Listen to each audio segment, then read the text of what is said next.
li sadri wa yassir li amri wahlul 'uqdatam min lisani yafqahu qawli. Rabbi yassir wa la tu'assir wa tammim bil khair. Ya Fattah wa bika nasta'in.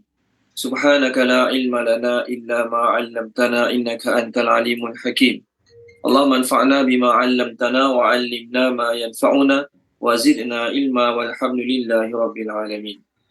Okey, muka surat 594 ayat yang ke-24. Assalamualaikum. Waalaikumsalam warahmatullahi. Apa khabar Dr. Aziza? Dah kelas ni Ustaz? Alhamdulillah, terima kasih Ustaz.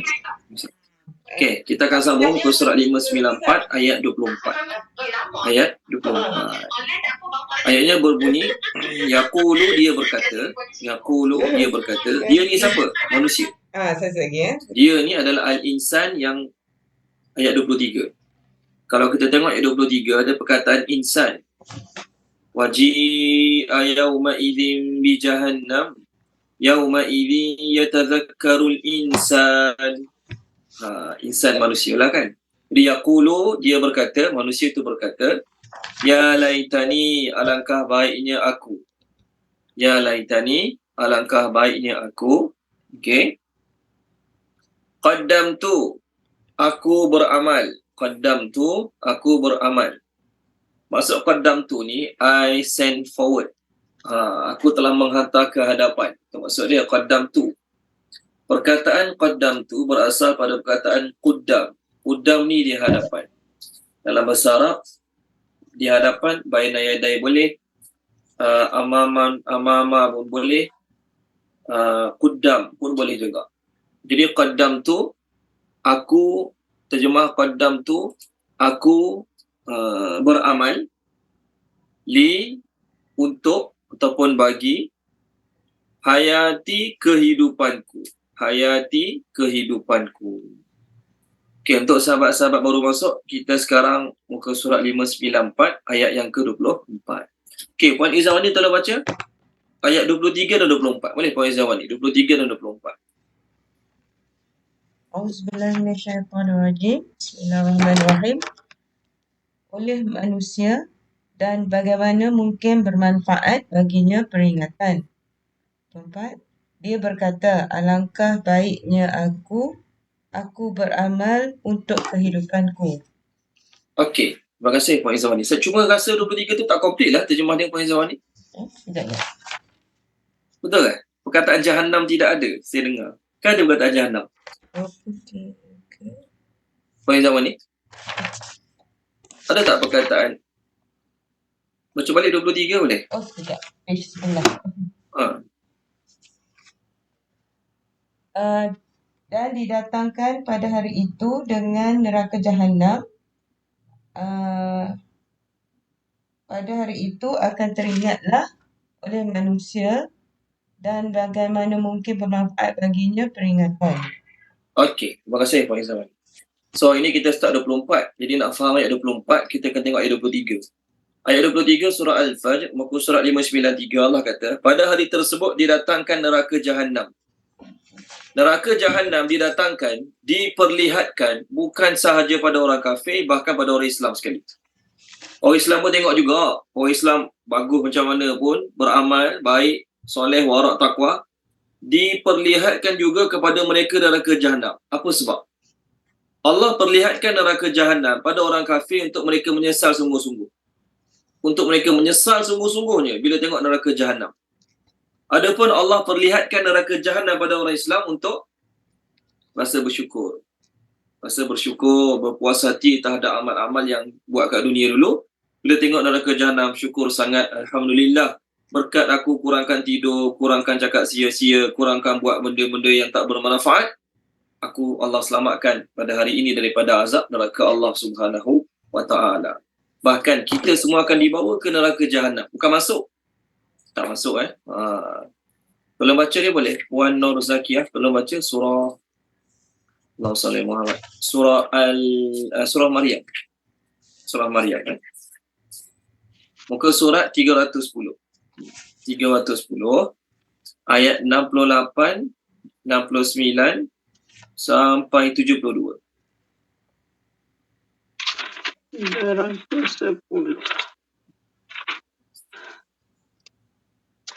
A'udzubillahi minasyaitonirrajim.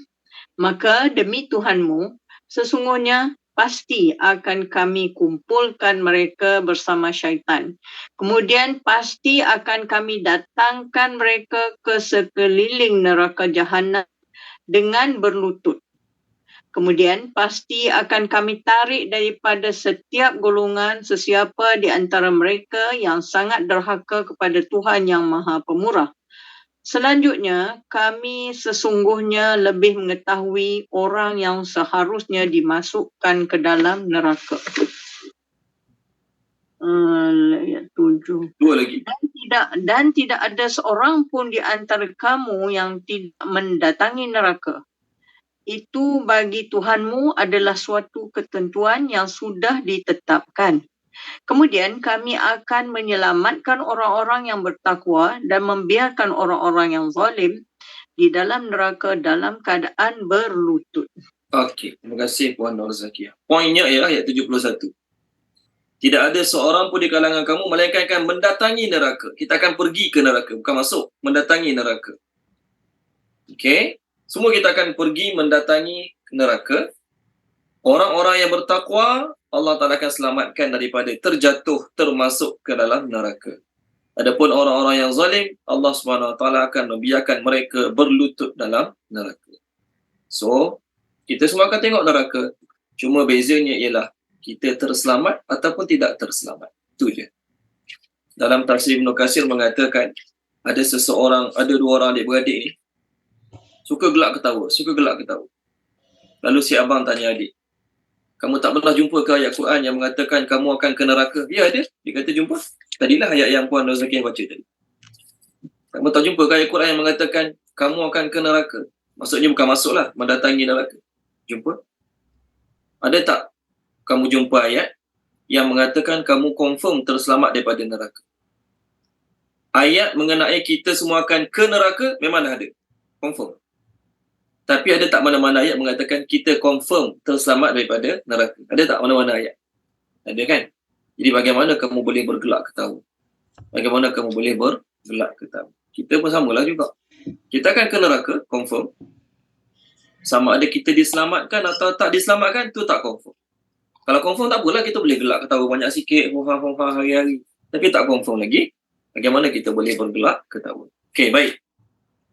Pada hari manusia melihat neraka, pertama orang kafir lah. Yang kedua orang Islam yang tidak beramal.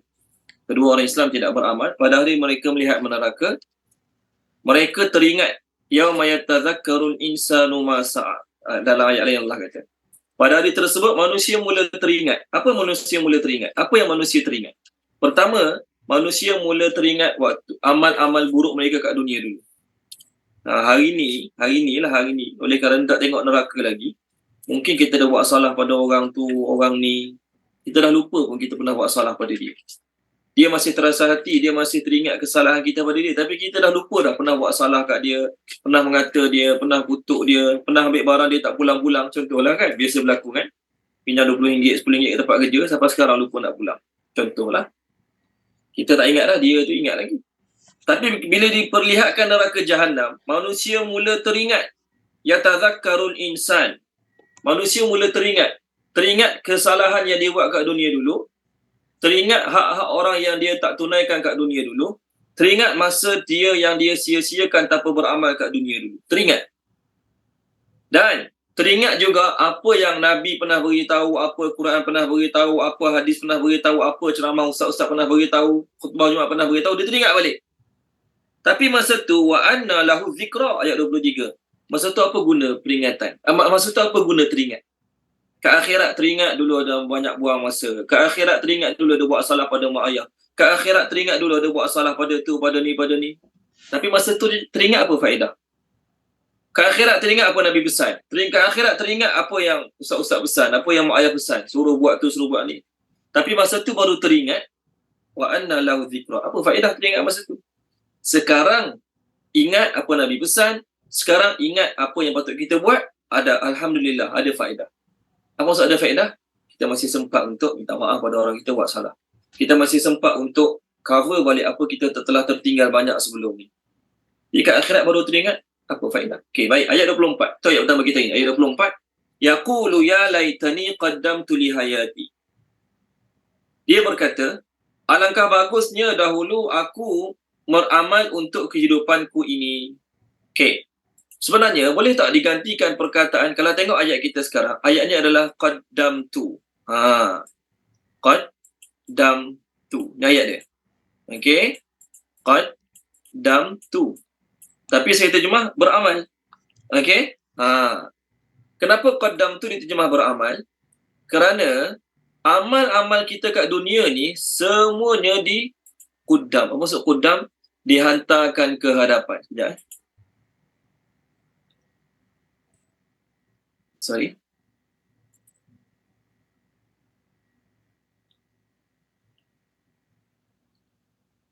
Okay, baik.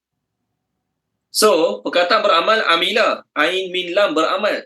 Tapi qaddam tu, kenapa perkataan qaddam tu diterjemahkan beramal?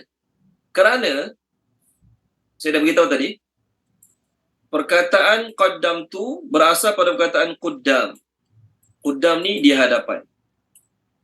Kenapa amal-amal ke akhirat dipanggil qaddam tu? Kerana apa kita buat kat dunia ni semuanya dipanggil send forward, dihantar ke hadapan, dihantar ke hadapan.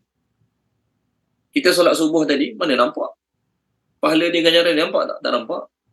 Okey, kita puasa Ramadan itu nampak pahala? Tak nampak pahala. Ke mana pahalanya? Semuanya send forward, dihantar ke hadapan, dihantar ke hadapan, dihantar ke hadapan. So ke akhirat orang menyesal, dia mengatakan alangkah baiknya kalau dulu aku hantar amal-amal di zaman sekarang. Maksudnya aku hantar kat dunia dulu, amal-amal kat dunia dulu aku hantar ke hadapan. Ke hadapan maksudnya apa? Sekarang ke akhirat. Okey, tengok perkataan qaddimu. So dia punya perkataan dia qaf dal mim. Apa Allah cakap pada Nabi dan kita semua? Wa qaddimu li anfusikum. Apa maksud qaddimu li anfusikum? Hantar ke hadapan amal-amal untuk diri kamu. Kita solat subuh, kita solat maghrib, solat isyak, bukan untuk orang lain, untuk diri kita. So amal-amal kita buat tu kita send forward untuk bekalan kita ke akhirat. Maafkan saya cari buku surat je. Surah Baqarah je. Wa ma tuqaddimu li anfusikum min khairin tajiduhu indallah innallaha bima ta'maluna basir. Faqalu lan yadkhulal jannata illa kana hudan aw nasara tilka amaniyuhum. Okey, tolong baca muka surat 17. Tolong baca Puan Khairiyah, tolong baca boleh? Puan Khairiyah muka surat 17. Kalau kita tengok muka surat 17, okey, ayat yang ke 110 lah, 110. Ada perkataan tuqaddimu. Betul terjemah you dedicate tuqaddimu. Boleh Puan Khairiyah tolong baca? Dan dirikanlah solat dan tunaikanlah zakat. Dan kebaikan apa saja yang kamu usahakan bagi dirimu, tentu kamu akan mendapat pahalanya di sisi Allah. Sesungguhnya Allah Maha melihat apa-apa yang kamu kerjakan.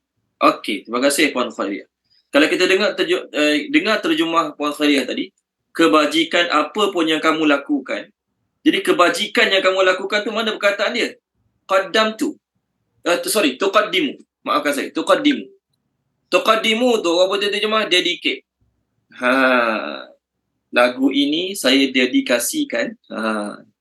Dedicate ni terjemah apa bahasa Melayu? Wan Nur Zakiyah, dedicate ni bahasa Melayu nak terjemah apa sesuai dedicate? Ditujukan. Tujukan. Ditujukan. Yes. Jadi amal kita ni kita tujukan untuk siapa? Untuk kita. Kita solat tahajud, kita baca Quran, kita solat duha. Kita tujukan dekat siapa? Bukan tujukan untuk orang lain. Kita tujukan untuk diri kita. Amal kita buat tu, kita dedicate, kita tujukan untuk diri kita. So bila nampak dia punya hasil dia? Kat akhirat. Kat dunia mana nampak? Solat subuh tak nampak, solat tahajud tak nampak. Kalau nampaklah amal, pahala-pahala amal tu kat dunia, orang lain tak sibuk kerja. Tak ada orang sibuk kerja. Semua masjid, semua surau kena dibuat 5-6 tingkat. Bukan sekadar lelaki, wanita, kanak-kanak dah balik, kanak-kanak belum balik, semua nak solat berjemaah. Semua nak beramal sungguh-sungguh kat majlis surau. Tengok kat skrin. Tuqaddimu Tengok perkataan tuqaddimu ni. And what you dedicate. Nampak? Tuqaddimu. Apa yang kamu dedicate untuk diri kamu, kamu akan mendapatinya di sisi Allah. Bila kita akan mendapatinya? Okay, you got it with Allah. Kamu akan mendapatinya di sisi Allah. Ke akhirat nanti, apa kita buat pagi tadi, 10 tahun lepas, 15 tahun lepas, kita akan mendapati benda tu ada tersimpan di sisi Allah selagi mana kita tidak merugikannya. Apa maksud merugikannya? Kita tak jadi orang muflis ke akhirat. Kita beramal banyak tapi ngutuk orang banyak, mengata orang banyak, fitnah orang banyak, tak bayar hutang orang, ambil hak orang. Kalau macam tu rugi lah. Jadi muflis ke akhirat. Kita kena bagi amal-amal yang kita asalnya dedicate untuk diri kita, tapi sebab buat perkara-perkara yang menyebabkan kita jadi muflis, kena bagi orang tu, bagi orang ni. Okay, saya cuma nak beritahu perkataan qaddam tu tadi. Jadi ke akhirat nanti, orang-orang yang tak beramal, pertama orang kafir. Kedua, orang Islam akan mengatakan, ya laitani qaddamtu li hayati. Alangkah baiknya kalau aku send forward amal dulu masa kat dunia untuk kehidupanku ini. Sekarang ni, hayati, apa maksud hayati? Kehidupanku. Kita rasa kehidupan kita kat dunia lah sekarang kehidupan kita. Sebab tu kita bermati-matian, bersungguh-sungguh sebab kita rasa inilah kehidupan. Kita kata this is life, kita kata contoh. Sebenarnya kehidupan kat dunia bukanlah kehidupan sebenar. Kehidupan sebenar tu kat akhirat nanti. Jadi orang kafir dan orang yang tidak beramal, kat akhirat nanti barulah dia kata akhirat tu hayati. Akhirat tu hayati. Apa maksud hayati? Kehidupanku. Kat dunia dia tak kata akhirat kehidupanku. Orang kafir tak percaya akhirat, jadi dia fokus untuk dunia 100%. Orang Islam yang percaya akhirat tapi masih juga bagi masa untuk dunia pun, ke akhirat nanti dia akan kata alangkah baiknya kalau aku beramal untuk kehidupanku ini. Jadi kita beramal, okay? Solat tahajudnya, solat sunatnya, buat macam-macam amal. Kalau orang tanya kenapa banyak sangat beramal, saya beramal untuk kehidupan saya. Sebagaimana kita menyimpan, kan, kita kerja niaga ke, kerja kerajaan ke, kerja swasta ke, tak kisah. Kita menyimpan untuk siapa? Kita menyimpan untuk siapa? Untuk kita lah. Nanti kita susah, orang lain belum tentu tolong kita. Adik-beradik belum tentu tolong kita. Anak menantu belum tentu tolong kita. Contoh kan, kita susah. Tapi bila kita menyimpan sekarang, nanti kita susah, simpanan tu akan bantu kita. Simpanan tu akan bantu kita. Itu sebab tu kita menyimpan sekarang sikit. Sama lah juga, kita beramal kat dunia untuk apa? Untuk diri kita ke akhirat. Kenapa? Itulah kehidupan sebenar kita. Ke akhirat nanti. Okay, baik.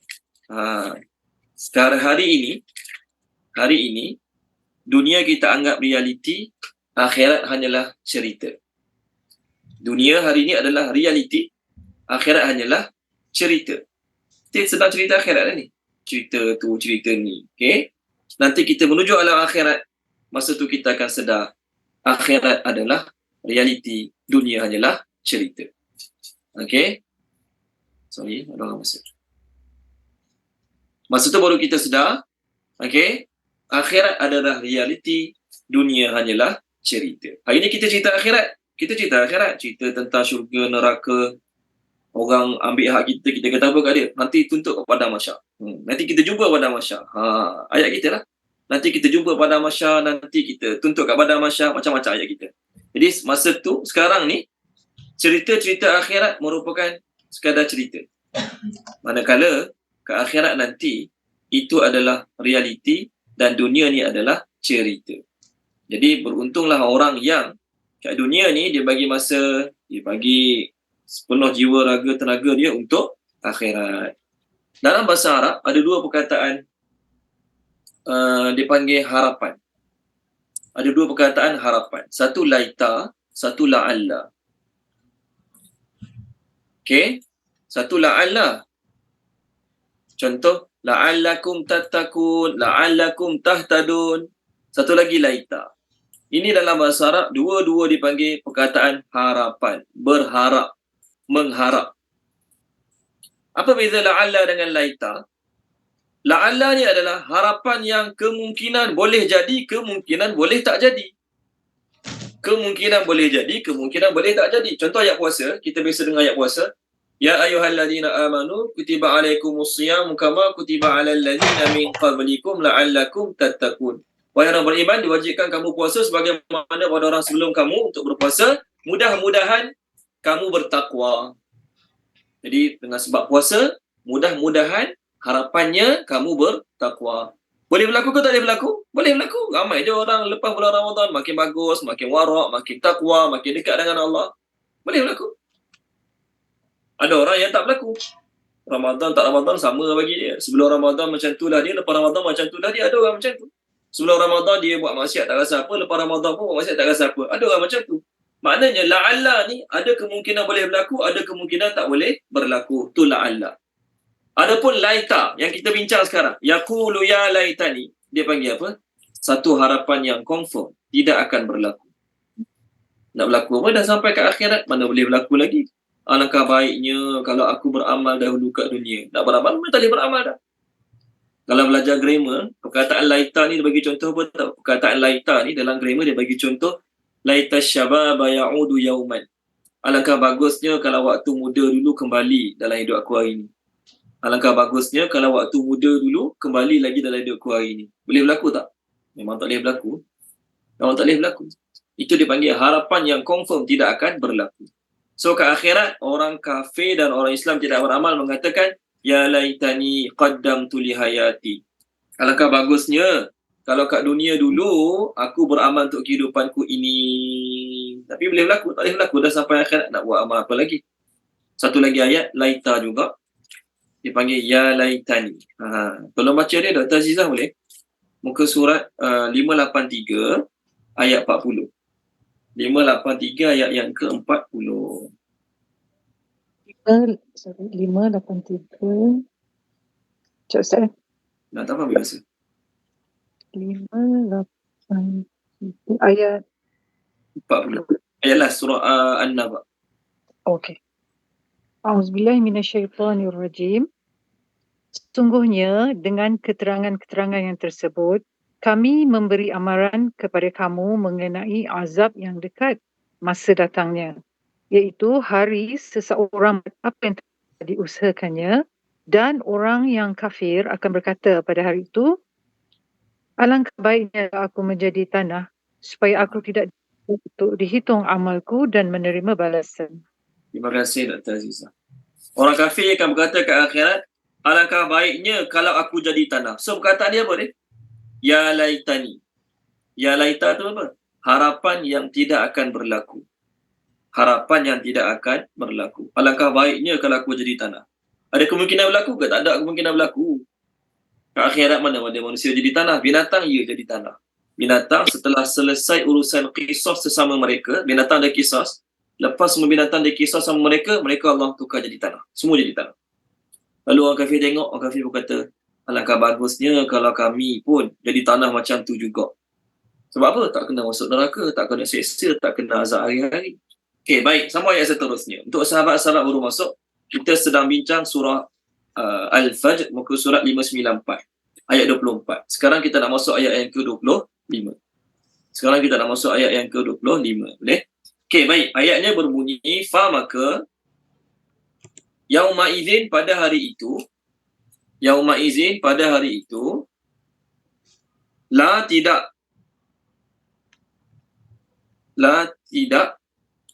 yu'azibu mengazab, okey, azabahu sebagaimana azabnya, azab Allah lah, azabahu sebagaimana azabnya, azab Allah, ahadun seorang pun, maksudnya pada hari itu tidak ada seorang pun yang mengazab sebagaimana azab Allah. Itu satu. Seterusnya 26, wa dan la tidak ada, terjemah la tidak ada, yusiqu yang mengikat, bind, apa terjemah bind, B-I-N-D, yang mengikat, wasaqahu sebagaimana ikatannya, ahadun seorang pun. Okey, tolong baca dia. Puan Noralizah boleh? Puan Noralizah Boleh, Ustaz. Kasim. Tolong baca. Ayat 25 ni kan? Ya, 25 dan 26. Bismillahirrahmanirrahim. Maka pada hari itu tiada sesiapa pun yang dapat menyiksa seperti azab yang ditimpakan oleh Allah. 26, dan tiada sesiapa pun yang dapat mengikat serta membelenggu seperti ikatan dan belenggunya. Okey, terima kasih Puan Nurhaliza. Allah kata, pada hari itu, pada hari kiamat nanti, tidak ada siapa pun yang akan mengazab sebagaimana azab Allah. Apa maksud ayat tu? Kat dunia ni ada orang menderita kesakitan, ada orang menderita penderitaan, dizalimi, dianiaya, dikurung dalam penjara, diberi makan bangkai najis, macam-macam lah. Jadi dia rasa dia telah mendapat siksa yang paling teruk kat dunia ni. Allah kata, pada hari akhirat, tidak ada siapa pun yang pernah azab macam Allah punya azab. Katakanlah orang kat dunia ni didera paling teruk, dia diseksa paling teruk, dia dikurung dalam penjara paling kejam kat dunia, katakanlah. Tetap tidak akan menyamai azab yang paling ringan dirasai oleh ahli neraka. Azab paling ringan dirasai oleh ahli neraka siapa dia? Abu Talib. Dia dipakaikan slipper ataupun sepatu daripada api neraka sehingga menggelenggak terbakar habis otak-otak di kepalanya. Lalu dia merasakan dialah orang yang paling teruk kena azab. Dia merasakan dialah orang yang paling teruk kena azab dalam neraka. Walhal dialah orang yang paling ringan kena azab dalam neraka.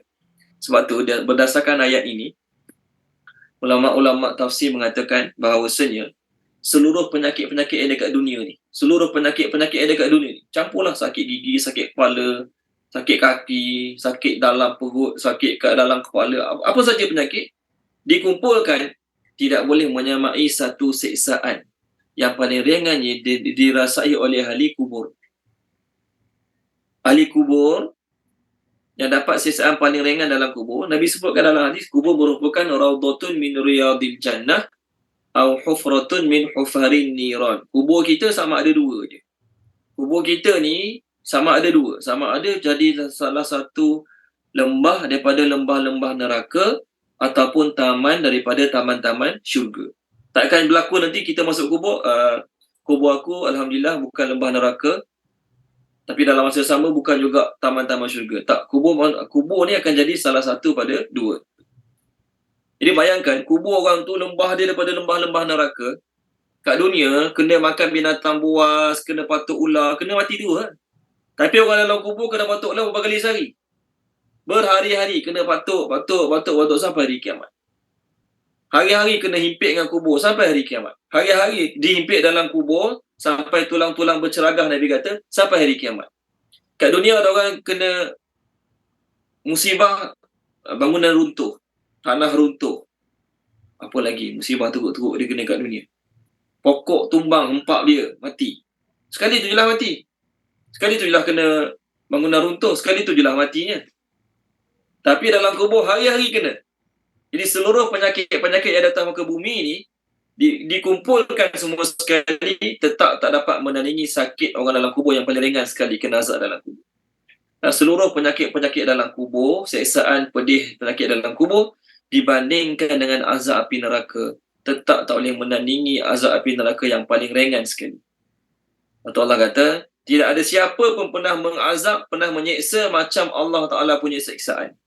Ya, kat dunia ni orang paling jahat seksa manusia. Berapa lama dia boleh seksa?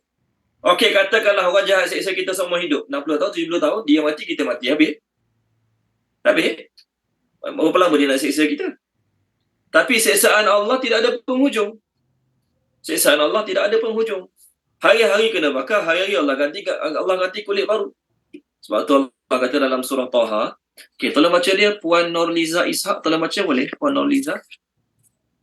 Ketika mana Allahumma salli ala Muhammad, penyihir-penyihir Fir'aun masuk Islam beriman dengan Nabi Musa. Penyihir-penyihir Fir'aun masuk Islam beriman dengan Nabi Musa. Apa kata penyihir Fir'aun? Apa kata penyihir-penyihir Fir'aun kepada Fir'aun? Okey, muka surat 316. Boleh Puan Nurliza Ishak, 316 ayat 71 dan 72.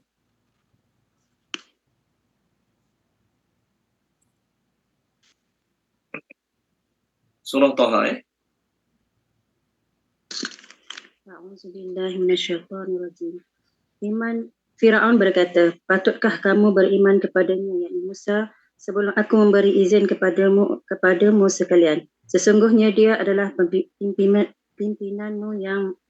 pemimpinmu yang mengajarkan sihir kepadamu sekalian. Maka sesungguhnya aku akan memotong tangan dan kaki kamu sekalian dengan bersilang secara bertimbal balik, dan sesungguhnya aku akan menyalip kamu sekalian pada pangkal pohon kurma, dan sesungguhnya kamu akan mengetahui siapa di antara kita yang lebih pedih dan lebih kekal siksaannya.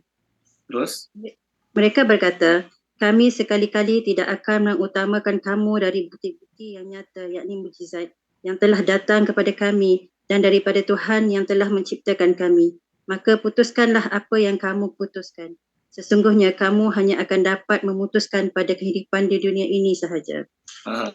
terima kasih Puan Nurliza. Nak buat apa buat? Ni penyihir Fir'aun yang masuk Islam ni, penyihir Fir'aun yang masuk Islam beriman dengan Nabi Musa, dia kata apa kat Fir'aun? Fir'aun masa tu punya sombong, dia kata, nak tengok siapa lagi teruk siksaan dia, nak tengok siapa lagi teruk azab dia. Ni, Fir'aun lah orang yang mula-mula buat hukuman crucify, salib orang ni. Fir'aun lah mula-mula, dia potong tangan kaki dia bersilang, dia biar sampai mati macam tu kat tiang, tempat palang. Fir'aun lah orang mula-mula buat. Jadi dia rasa dia lah orang yang paling teruk mengazab. Maka penyihir-penyihir Fir'aun, penyihir-penyihir yang beriman dengan Nabi Musa mengatakan, nak buat apa buat? Kamu hanya mampu buat kat dunia ni. Paling teruk kami punya, paling teruk kemuncaknya mati dah. Habis? Paling teruk dia punya siksaan, paling teruk dia punya tahap siksaan, mati. Lepas mati habis. Kamu hanya boleh buat kat dunia. Paling teruk kemuncak dia, kemuncak kesiksaan yang kita dapat kat dunia, ataupun orang menyiksa kita ke, na'udzubillah, orang menindas kita, paling teruk dia punya kemuncak dia apa dia? Mati. Ke akhirat, thumma la yamutu fiha wa la yahya, tak mati-mati. Kalau kena azab Allah kat akhirat terus mati, lepas tu tak kena apa dah, oh tak ada masalah sangat. Masalahnya tak mati-mati. Kalau baca dia, Puan Maisarah, telah baca boleh Puan Maisarah, surah Taha juga, page 321.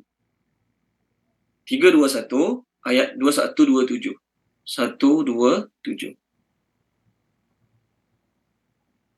Ada Puan Maisarah? Ada. Okey. Okay, 321. Okay. Assalamualaikum Ustaz. Assalamualaikum. 321. Ayat 127.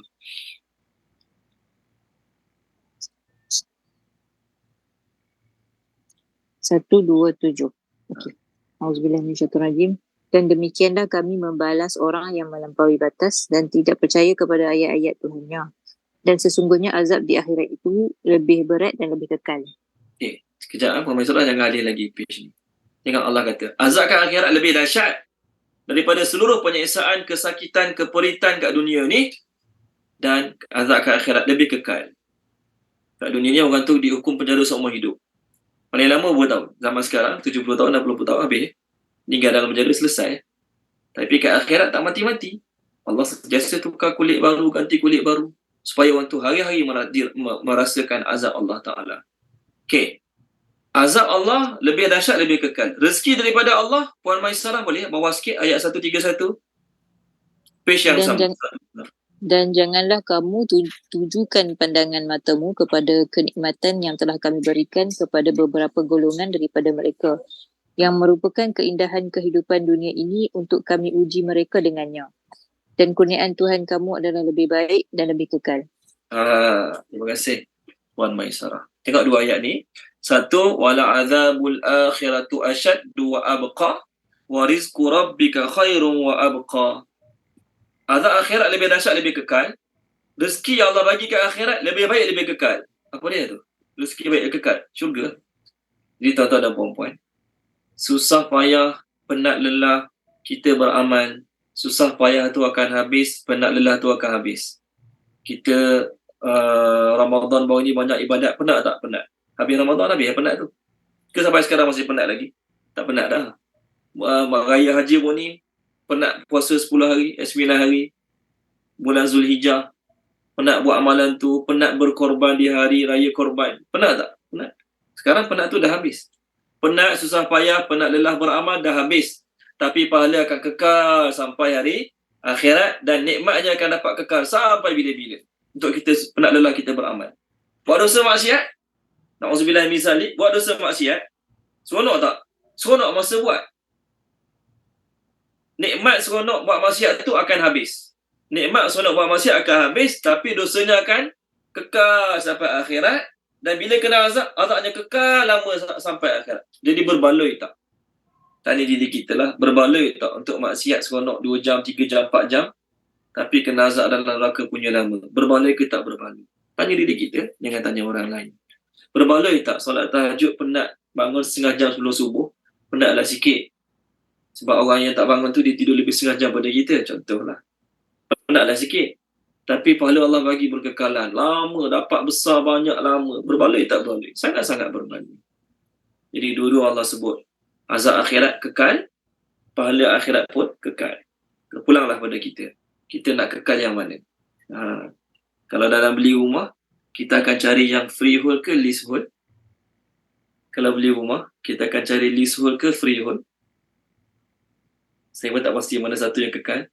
Freehold kan? Freehold yang kekal, betul kan? Sahabat-sahabat. Ya, freehold. Freehold kan? Freehold. Tak nak beli yang leasehold ni.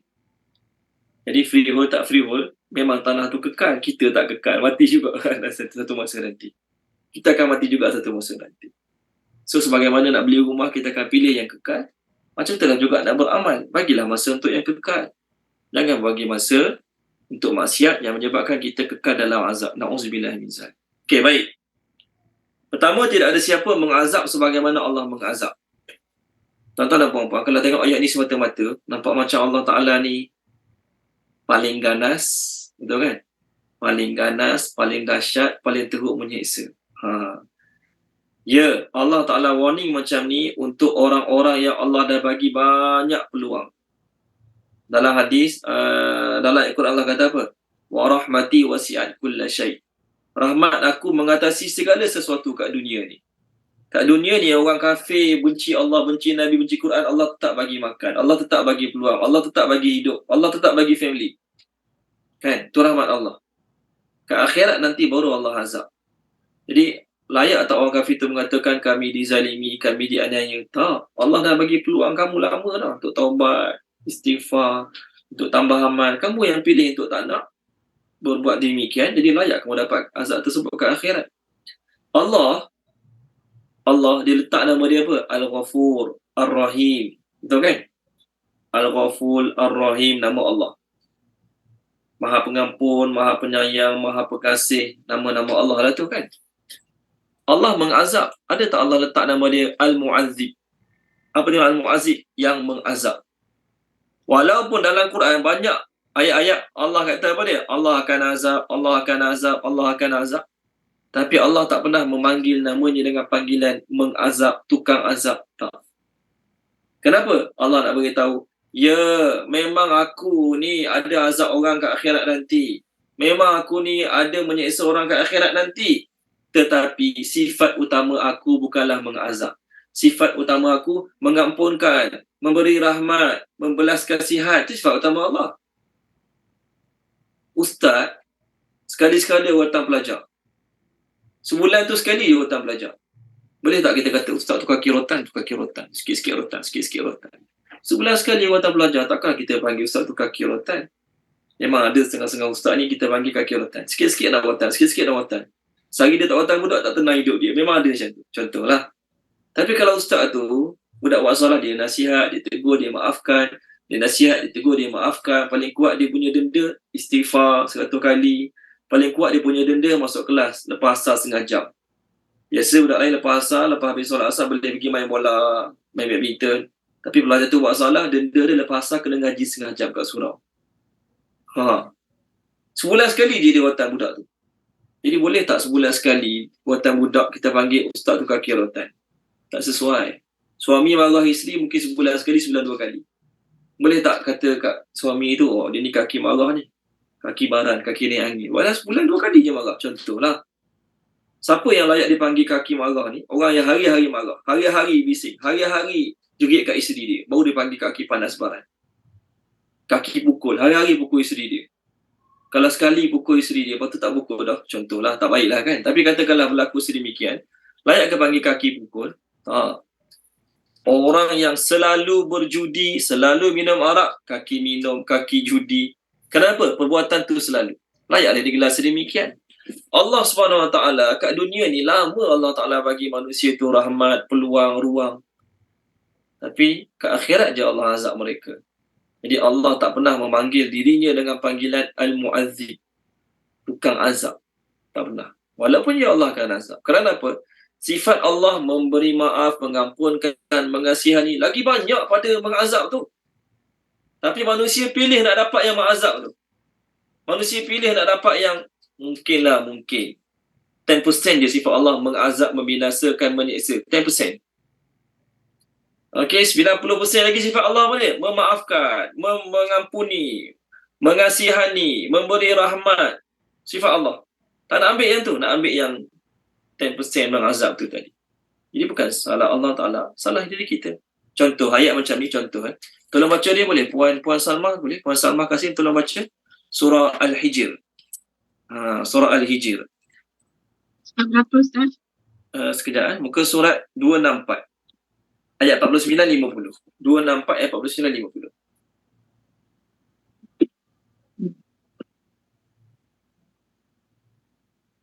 Bismillahirrahmanirrahim. Kabarkanlah kepada hamba-hambaku bahawa akulah yang maha pengampun lagi maha penyayang. 50. Dan sesungguhnya azabku adalah azab yang sangat pedih.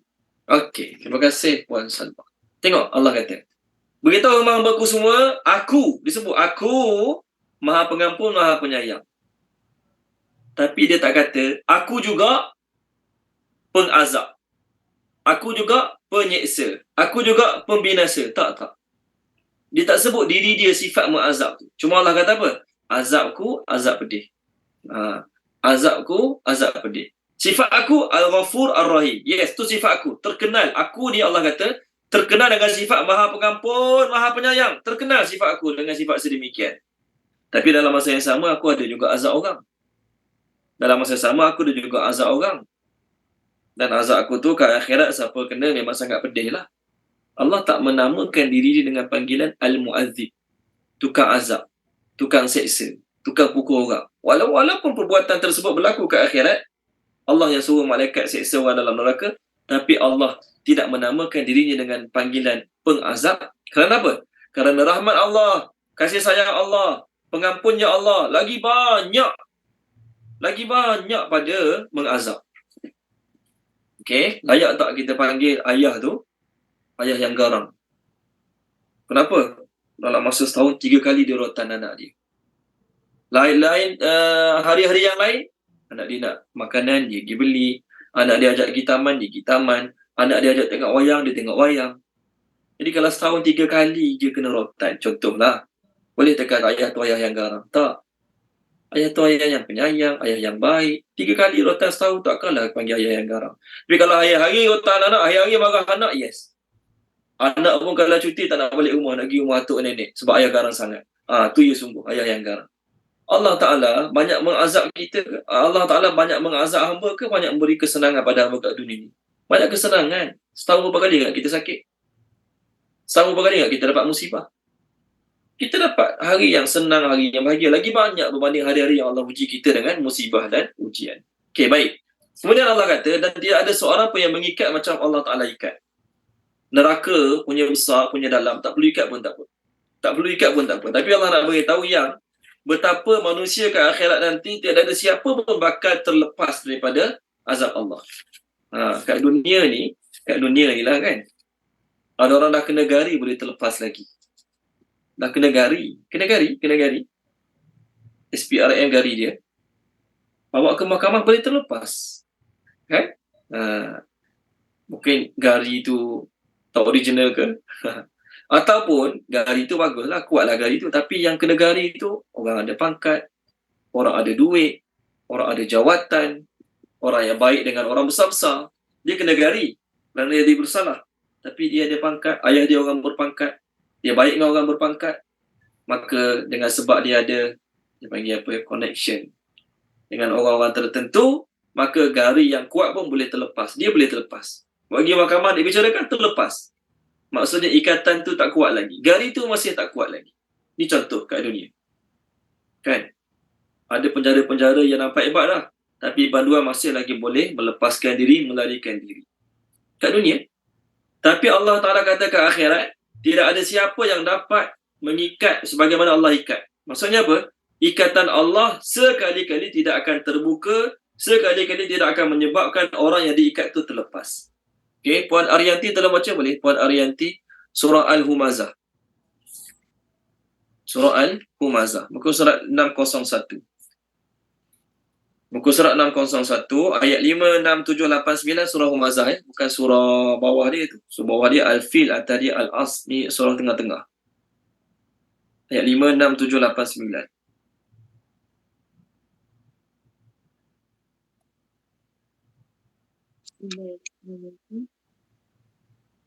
Dan tahukah kamu apakah neraka utama itu? Iaitu api azab Allah yang dinyalakan, yang membakar sampai ke hati. Sesungguhnya api itu ditutup rapat atas diri mereka, sedangkan mereka itu diikat pada tiang-tiang yang panjang. Neraka ditutup rapat, maksudnya Puan Arianti, dan mereka diikat pada tiang-tiang yang panjang. Neraka, kalau tak ikat pun, tak ada orang boleh lari. Dalam sebuah hadis daripada Abdullah bin Mas'ud radhiyallahu anhu, beliau berkata, kami duduk bersama Nabi SAW, tiba-tiba dengar bunyi yang sangat besar jatuh. Boom. Sahabat-sahabat dengan Nabi dengar bunyi satu benda yang sangat besar jatuh. Jadi sahabat tanya, bunyi apa tu ya Rasulullah? Maka Nabi kata, hadza hajar ulqiyat min syafiri jahannam munzu 70 sanatan al-an wasala ila qa'riha. Itu bunyi satu batu yang dijatuhkan daripada tebing neraka. Batu tu dijatuhkan pada tebing neraka semenjak 70 tahun lepas. Bukan 7 minit lepas. Bukan 7 hari yang lepas. Bukan 7 bulan lepas. 70 tahun lepas. Dilepaskan daripada, dijatuhkan daripada tebing neraka sejak 70 tahun lepas. Al-an wasala ila qariha. Sekarang baru sampai ke dasarnya. Berapa ratus ribu kilometer, tak tahu, dalam neraka. Batu yang jatuh bunyi kuat tu agak-agak batu besar mana? Takkan batu besar cawan, batu besar, batu bata. Tak adalah Nabi dengan sahabat dengar. Batu yang besar, bila batu tu saiz dia besar, bila dia jatuh, dia punya tahap kelajuan dia laju. Bukannya macam daun jatuh. Batu jatuh, so punya laju, 70 tahun baru sampai ke dasar. Jadi siapa boleh panjat? Siapa boleh melarikan diri? Siapa mampu panjat untuk naik? Tak ada pun orang boleh panjat untuk naik. Silap-silap, panjat-panjat tak sampai ke atas. Penat lelah dulu. Tapi neraka punya dalam macam tu, Allah masih lagi letak belenggu-belenggu. Apa maksud belenggu? Rantai-rantai. Diikat di tiang yang panjang. Itu satu. Atas di ayat dia. Yang kedua, tolong baca boleh? Puan Amirah, tolong baca. Puan Amirah boleh? Puan Amirah dah balik ke? Ambil anak ngaji? Boleh, Ustaz. Okey. Surah 261. Page 261. Ayat 49-50. 49-50. A'udzubillahi minasyaitonirrajim. Dan kamu akan melihat orang yang berdosa pada hari itu diikat bersama-sama dengan belenggu. Pakaian mereka adalah daripada minyak yang mudah menyala dan muka termasuk seluruh badan. Mereka dilitupi oleh jilatan api neraka. Okay, terima kasih Pak Amirah. Mereka dibelenggu, diikat. Ke akhirat nanti, pendosa-pendosa, pertama mereka sendiri diikat tangan dan leher dibelenggu. Pertama, mereka. Yang kedua, mereka diikat sesama mereka. Banduan A, banduan B, banduan C, setiap seorangnya kena tangan dibelenggu dekat leher. Leher akan sentiasa mendongak. Dan banduan sama banduan pun diikat juga sama-sama dia. Banduan A diikat dengan banduan B diikat dengan banduan C. Sama-sama kena ikat. Nak lagi macam mana? Jawapan dia tak ada lagi. Kenapa Allah nak ikat? Allah nak tunjuk betapa teruknya seksa Allah ke akhirat. Walau kalau tak kena ikat pun, neraka tu dah cukup seksa dah. Betul Allah kata, tidak ada siapa yang boleh menyeksa macam Allah seksa. Kat dunia, manusia kalau nak buat macam tu, berapa minit dia dah dapat bakar orang? Contohlah, ada orang jahat kat dunia ni, dia nak bakar orang. Dikurung dalam penjara, dia bakar. Berapa lama dia dapat tengok orang tu terbakar? Diikat, dia rantai orang tu, kaki, tangan, leher semua dia rantai, dia bakar. Berapa lama dia dapat tengok orang tu terbakar, terseksa dalam api tersebut? Berapa lama dapat tengok? 5 minit tak sampai. 10 minit tak sampai. Habis orang tu hangus. Tapi kat akhirat, orang tu diikat dengan belenggu. Pakaian dia daripada minyak tar. Heat chopper boleh terjemah. Apa maksud pakaian daripada minyak tar? minyak tar mana boleh buat baju. Minyak tar mana boleh buat baju. Maksudnya orang tu sebelum dia dibakar dalam neraka, dia dilomor. Tahu dilomor lah. Lomor. Dilomor lah. Dilomor. Sebab dilomor kan. Lomor badan dia dengan minyak tar. Supaya apa? Cepat disambar api. Walhal manusia kalau nak bakar, tak payah berminyak, terbakar juga dia. Tak payah berminyak, kena api, terbakar juga manusia tu. Tapi ke akhirat Allah Ta'ala kata pakaian mereka daripada minyak tar. Maksudnya, sebelum dia dibakar api neraka, dia dilomorkan seluruh badan dengan minyak tar dahulu. Na'udzubillah min zalik. Sebab tu tak ada orang boleh seksa macam Allah seksa. Kat dunia kita nak tiru style ni, contohlah berlaku perang dengan Yahudi ke, kita dapat Yahudi seorang, kita buat macam tu. Tak boleh dapat macam tu, tak boleh. Okey, dilarang, Nabi tak bagi bakar. Nabi kata idza qataltum fa ahsinul qatlata. Bila nak bunuh dengan cara paling baik. Tak boleh kita dapat musuh, potong kaki dulu, potong telinga dulu, potong tangan kanan, potong telinga kiri, gigit perut letak garam. Tak boleh, Nabi tak bagi. Nak bunuh cara terbaik, pancung terus. Tapi katakanlah kita nak buat, sebab geram sangat kan. Ambil Yahudi tu, letak rantai kat tangan, kat kaki, kat leher, letak minyak atas badan dia, bakar. Berapa lama kita dapat tengok dia terbakar? Contoh. 5 minit habis. Habis gentung, tak dapat tengok dah. Lepas tu habis. Lepas tu dah mati gentung kawan tu, nak buat apa lagi? Nak seksa dia apa lagi? Dia dah mati, tak guna. Campak kat tempat sampah yang dia burung makan daging dia, tu je lah. Tapi kat akhirat, orang ni yang dah kena rantai, dibelenggu, disalut dengan minyak tar, dibakar. Kalau mati terus, tak adalah teruk sangat. Masalahnya, Allah akan tukar kulit mereka. Imam Ibn Katsir mengatakan satu hari 70 kali Allah tukar kulit mereka. Ini bukan hadis lah, ini pendapat Imam Ibn Katsir. Okey. Tengok muka surat 87. Tolong baca dia Puan Nur Zakiyah, muka surat 87. Ayat 56. Ayat 56. Apa tadi Ustaz? 87. 87.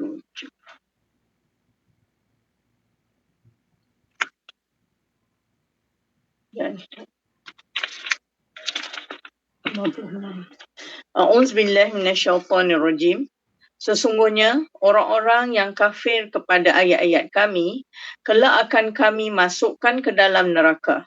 Setiap kali kulit mereka hangus, kami ganti dengan kulit yang lain agar mereka merasakan azab. Sesungguhnya Allah Maha Perkasa lagi Maha Bijaksana. Terima kasih. Puan Nur Zakiyah.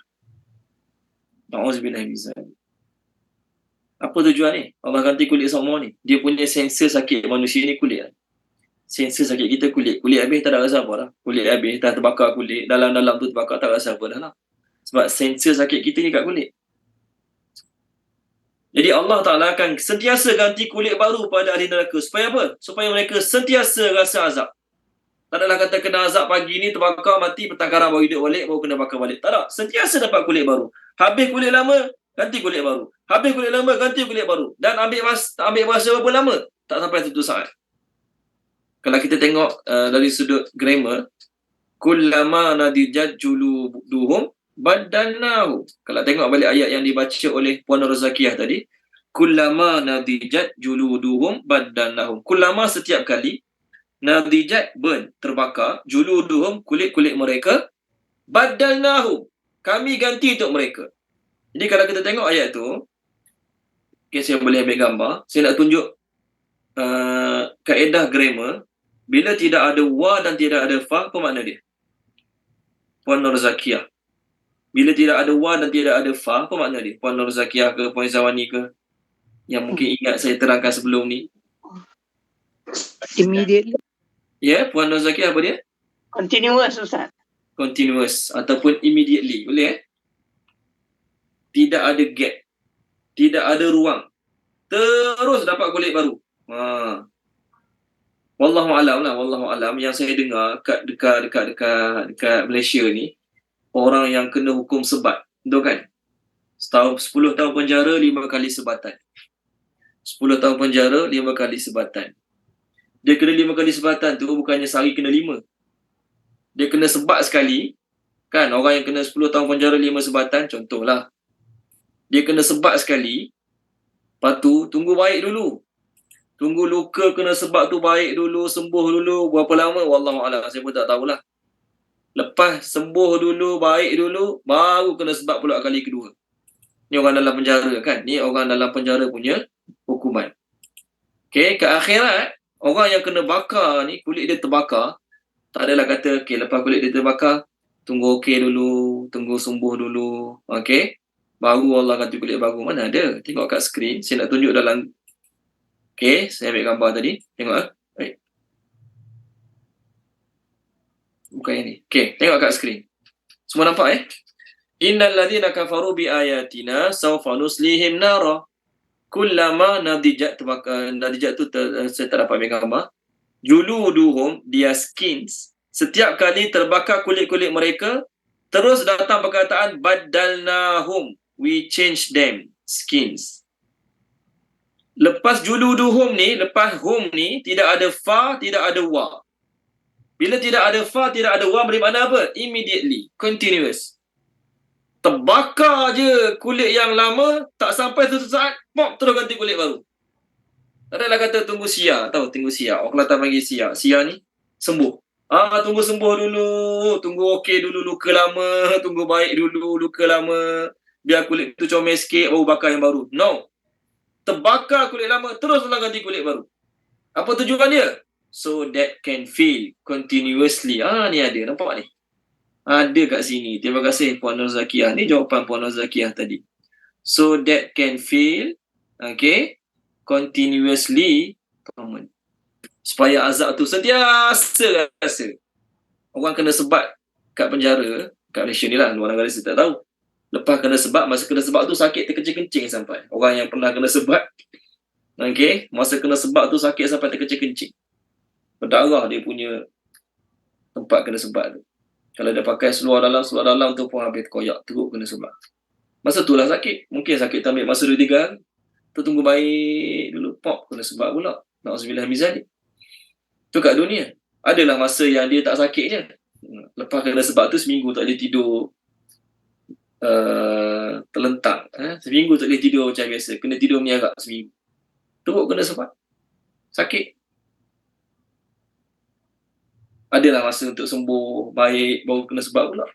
Ni kat dunia pula. Kat dalam neraka nanti, tidak sempat rasa apa rasa rehat satu saat. Sentiasa sakit. Jadi betul lah kata, tidak ada siapa yang mengazab sebagaimana Allah azab, dan tidak ada siapa mengikat sebagaimana Allah ikat. Okey, baik. Seterusnya, masuk ayat baru. Sebab tu kita digalakkan baca 7 kali pagi, 7 kali petang. 7 kali lepas subuh, 7 kali lepas maghrib. Allahumma ajirni minan nar. Kalau sembahyang seorang lah. Kalau jadi imam, Allahumma ajirna minan nar. Hadis 3 kali ada, 6 kali ada, 7 kali ada. Bacalah berapa kali pun, asalkan baca hari-hari. Allahumma ajirni minan nar, Allahumma ajirni minan nar. Bila kita minta doa Allah jauhkan kita pada neraka, maksudnya apa? Allah Ta'ala akan bagi taufik kita untuk kita jauhi dosa maksiat. Allah Ta'ala akan bagi taufik kita untuk kita tambahkan amal-amal agar kita terselamat daripada api neraka. Okey, sambung ayat baru 27. Page 594 ayat 27. Ya ayyatuhan nafsul mutmainnah. Ya ayyatuha wahai. Ya ayyatuha wahai. An-nafsu jiwa. An-nafsu jiwa. Al-mutmainnah yang tenang. Al-mutmainnah yang tenang. Daripada perkataan mutmainnah ni, kalau kita belajar rukun solat, ada tumakninah kan. Tumakninah. Okey, yang tenang. Irji'i, kembalilah kamu. Irji'i, kembalilah kamu. Ila kepada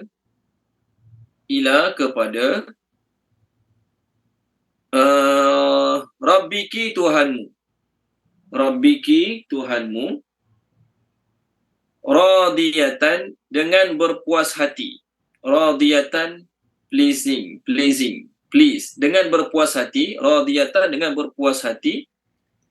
Mardiyatan, lagi diredai. Mardiyatan, lagi diredai. Fa, maka udkhuli, masuklah kamu. Udkhuli, masuklah kamu. Fi, bersama. fi bersama ibadi hamba-hambaku, ibadi hamba-hambaku, wa dan udkhuli masuklah kamu, udkhuli masuklah kamu, jannati ke syurgaku, jannati ke syurgaku. Okey, terjemahkan dia Puan Izamani 1, 2, 3, 4 ayat ni. Habiskan terus surah Al-Fajr ni.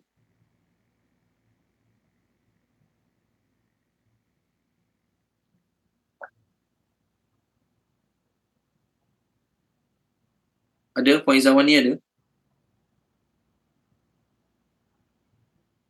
Okey, baik. Tolong terjemahkan dia. Puan Khairiyah, terjemahkan Puan Khairiyah. Wahai jiwa yang tenang, kembalilah kamu kepada Tuhanmu dengan berpuas hati lagi diredai. Maka masuklah kamu bersama hamba-hambaku dan masuklah kamu ke syurgaku. Okey, terima kasih Puan Khairiyah. Ada dua tafsiran. Tafsiran pertama, Ibnu Abi Hatim meriwayatkan bahawasanya ayat ini turun untuk Hamzah radhiyallahu anhu yang terbunuh dalam peperangan Uhud. Maka masa dia meninggal dunia, walaupun cara meninggal dunianya agak tragis. Cara Hamzah radhiyallahu meninggal dunia agak sedih lah. Dadanya dikorek, hati dan jantungnya dikeluarkan oleh Wahsy. Teruklah cara dia wafat, cara dia meninggal dunia. Tapi Allah tetap menurunkan ayat, wahai jiwa yang tenang, walaupun kamu mati dengan cara yang agak ngeri, cara yang agak teruk cara mati kamu, tapi di sisi Allah, roh kamu, nyawa kamu kembali dalam keadaan tenang. Okey, ini pendapat pertama. Pendapat kedua, Ibnu Abbas mengatakan bahawasanya Rasulullah sallallahu alaihi wasallam telah bersabda masa kat Madinah, dia kata, "May yashtari bi'ra rumah." Siapa yang beli telaga, siapa nak beli telaga rumah, nama telaga tu telaga rumah. Yasta'dzibu biha, yang mana dengan sebab dia beli telaga tu, orang dapat minum air, daripada telaga tersebut, orang awam, orang ramai dapat minum daripada telaga tersebut, ghafarallahu lahu, Allah akan ampunkan dia. Siapa nak beli, siapa sedia beli, siapa kaya-kaya yang duit lebih, bersedia untuk beli telaga ni, dan telaga tu orang yang susah dah cari air, boleh dapat minum air pada telaga tersebut, Allah akan ampunkan dosa dia. Fashtaraha Utsman, maka Utsman radhiyallahu pun beli telaga tersebut. Faqala, maka Nabi pun tanya Sayyidina Utsman, halaka an taj'alaha siqayatan linnas? Wahai Utsman, kamu nak tak wakafkan telaga ni untuk orang ramai minum? Maka Utsman jawab, na'am, ya, saya beli, saya sedia untuk wakafkan untuk orang ramai minum. Maka tidak berapa lama turunlah ayat, ya ayatuhan nafsul mutmainnah, sampai habis surah ni. Maka Ibnu Abi Hatim meriwayatkan bahawasanya ayat ini turun untuk Utsman radhiyallahu anhu. Baik, dalam ilmu tafsir, saya pernah beritahu sebelum ni, kita ulang kaji balik. Dalam ilmu tafsir ada asbabun nuzul. Apa maksud asbabun nuzul? Sebab-sebab ayat diturunkan.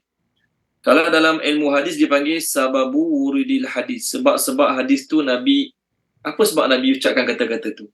Apa peristiwa berlaku yang menyebabkan Nabi keluarkan kata-kata tu? Itu dipanggil sababu wurudil hadis. Sebab-sebab hadis disampaikan oleh Nabi. Kalau dalam ilmu tafsir, itu ilmu hadis. Dalam ilmu tafsir dipanggil sababun nuzul.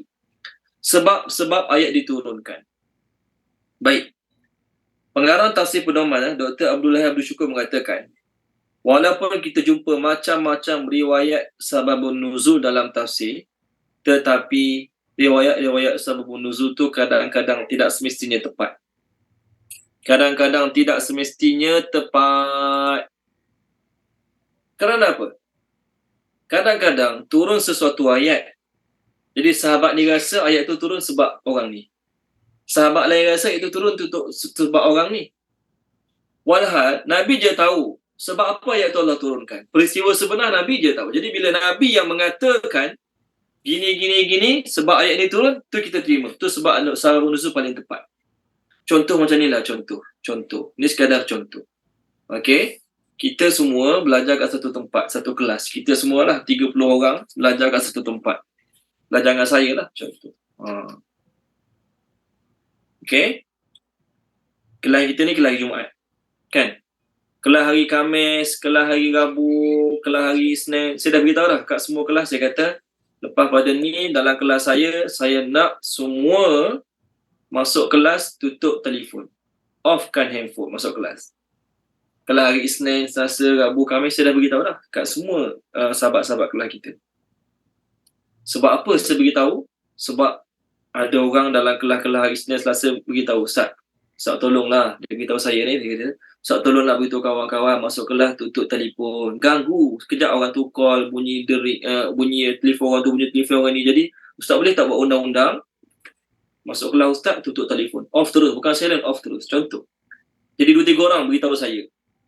Jadi saya pun, start pada hari Isnin pun ni, contohnya ni, saya kata apa? Mulai hari ni masuk kelas saya, telefon off. Tak ada siapa pun boleh buka telefon. Okay? Masuk kelas hari Jumaat ni, contohlah, masuk kelas hari Jumaat ni, saya pun mula mengajar macam biasa. Tengah-tengah saya mengajar, kan, ada salah seorang sahabat kita, telefon dia berbunyi. Anak dia call, telefon dia bunyi. Kering-kering dalam kelas. Jadi saya pun tengok, orang lain pun tengok dia. Habis kelas, saya pun beritahu. Okey, mulai minggu depan, kita semua dikehendaki tutup telefon masa saya mengajar. Bukan tuan-tuan saja, dengan saya sekali tutup telefon. Saya pun balik. Agak-agak lah orang yang tak masuk kelas saya hari Isnin, Selasa, Rabu, Khamis, hari Jumaat je dia masuk. Hari Jumaat je dia masuk kelas. Agak-agak apa dia kata tentang sebab saya punya statement tadi ataupun undang-undang saya itu berlaku sebab apa?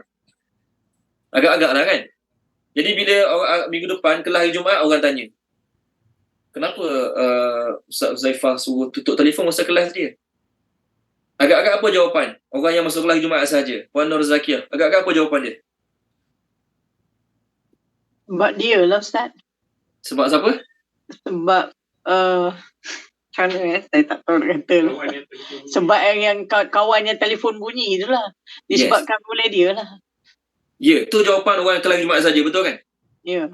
Tapi hakikat sebenarnya tu ke sebab dia ataupun bukan?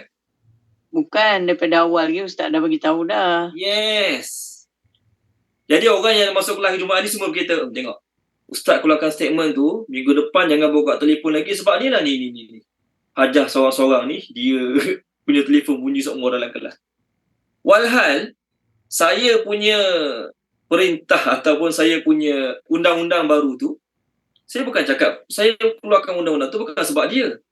Sebab sebelum tu lagi dah ada 2-3 orang dah cakap, Ustaz tolonglah buat undang-undang macam ni supaya gini-gini. Contoh kan, contoh. Betul? Jadi, orang yang duduk masa tu, Puan Zakiah dan 2-3 orang lagi yang masuk kelas kita bersama malam ni, dia akan kata apa? Undang-undang tu Ustaz katakan, sebab tu lah, sebab si fulan tu, Hajah tu, dia tak tutup telefon. Dia rasa macam tu. Betul lah, sebab masa tu dia duduk kat situ, dia rasa macam tu lah. Hakikat sebenarnya macam mana hakikat sebenarnya? Hakikat sebenarnya bukan sebab dia.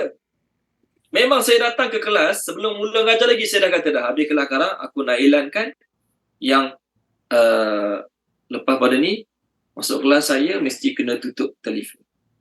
Kebetulan berlaku, jadi orang pun kata, undang-undang saya buat tadi tu sebab si fulan tu tak tutup telefon. Samalah juga. Kadang-kadang berlaku satu peristiwa kat satu tempat. Kat tempat lain berlaku peristiwa lain. Allah turunkan ayat nak tegur peristiwa tu. Jadi kita rasa ayat tu turun untuk kita.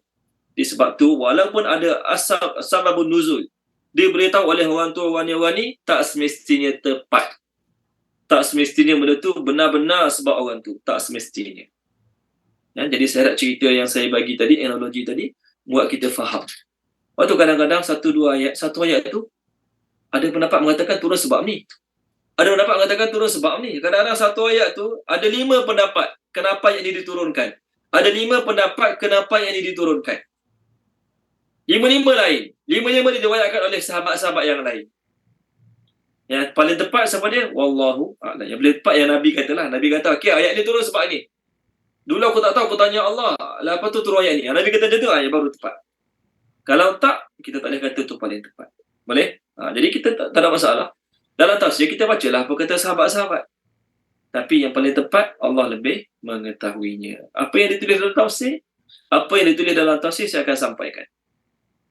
Okey, apa yang ditulis dalam tafsir saya akan sampaikan. Tapi kita kena ada satu perasaan, tak semestinya apa tu yang disampaikan tu tepat. Boleh jadi turun sebab lain. Boleh jadi turun untuk orang lain. Tapi sahabat tu rasa turun untuk Sayyidina Osman. Sahabat dia rasa turun untuk Sayyidina Hamzah. Boleh jadi turun untuk orang lain. Bukan dua orang sahabat tu je yang bagus, yang baik zaman Nabi. Ramai lagi sahabat lain bagus zaman Nabi. Okey, baik. Satu kaedah kita kena ingat dalam ilmu tafsir dia panggil apa? Al-ibratu bi umumil lafaz la bi khususis sabab. Pengajaran kita ambil tanpa kita tengok pada siapa yang diturunkan. Tapi kita ambil pengajaran daripada ayat tersebut secara umum. Apa maksud dia? Walaupun kita bincang ayat ni turun untuk orang ni, ayat ni turun untuk orang ni, ayat ni turun untuk si fulan, ayat ni turun untuk Yahudi, ayat ni turun untuk musyrikin. Ya, kita bincang dalam ilmu tafsir kita, tetapi pengajaran kita tengok ayat itu secara umum. Maksudnya apa? Walaupun Allah tegur Yahudi, Allah tegur musyrikin, Allah tegur munafik, tapi untuk aku kena ambil pengajaran. Tak kisah ayat ni turun untuk Abu Bakar ke, turun untuk Abu Jahal ke, turun untuk Abu Talib ke, turun untuk siapa ke, aku nak pengajaran daripada ayat ni. Baru kita akan dapat manfaat. Kalau tak, ayat tu untuk Yahudi, ayat tu untuk musyrikin, ayat tu untuk sahabat-sahabat, kalau untuk kita. So, kita apa faedah belajar Quran? Semua ayat untuk aku, semua teguran untuk aku, semua ancaman untuk aku, baru kita akan dapat pengajaran. Okey, baik. Pertama Allah kata, wahai jiwa yang tenang. Satu boleh terjemah jiwa yang tenang, satu boleh terjemah nafsu yang tenang. Nafsu ada 3 peringkat, tak sempat nak habis. Pertama, Allahumma salli ala Muhammad. Okey, pertama dia panggil nafsu ammarah. Sebenarnya kalau tengok dalam Google, dalam hadis, banyak lagi tahap-tahap nafsu. Tapi kita ambil 3 yang besar. Nafsu pertama dia panggil nafsu ammarah. Perkataan ammarah berasal pada perkataan amimra. Amimra ni apa dia? Memerintahkan, menyuruh. Ni tahap pertama nafsu. Ammarah. Ni paling degil lah ni. Okey, tengok surah Yusuf. Puan Zawani dah ada? Puan Zawani ada? Tak ada? Okey. Dr. Azizah selalu baca boleh Dr. Azizah? Surah Yusuf. Boleh. Saya cari muka surat sekejap. Semua tengok kalau boleh. Ni tahap-tahap nafsu. Kita tahu kita punya tahap yang mana. Muka surat 242 ayat atas sekali. 242 ayat atas sekali. Ammarah. Yang banyak menyuruh. 242 ayat 53. Okay. Auzubillahi minasyaitonirrajim. Dan tiadalah aku berani membersihkan diriku, sesungguhnya nafsu manusia itu sangat menyuruh melakukan kejahatan, kecuali orang-orang yang telah diberi rahmat oleh Tuhanku. Iaitu maka terselamatlah ia dari hasutan nafsu itu. Sesungguhnya Tuhanku Maha Pengampun lagi Maha Mengasihani. Okay, terima kasih Dr. Zina. Pernah dengar tak Amirul Mukminin? Amir. Apa makna Amir? Orang yang menyuruh. Amir ni ketua lah. Amir tu ketua. Orang yang menyuruh. Orang yang memerintahkan. Amirul Mukminin. Ketua pemerintah bagi orang mukmin. Okey. Tu Amir. Alif Mim Ya Ra Amir. Adapun Ammarah ni maksudnya apa? Sokmo suruh. Selalu menyuruh. Sangat banyak menyuruh. Suruh apa? Ammaratum bisu evil. Suruh buat jahat. Nafsu manusia asalnya Allah buat memang senantiasa akan mendorong empunya badan tuan dia untuk buat jahat. Ni nafsu pertama. Beza dia, orang tu pandai kontrol ke tak pandai kontrol? Pandai kawal ke tak pandai kawal? Tu point dia. Yang kedua, nafsu yang kedua, bagus sikit lah pada ni. Dia panggil lawamah. Nafsu lawamah. Saya cari muka surat sekejap. Belum baca dia, Puan Noralizah telah baca boleh? Puan Noralizah.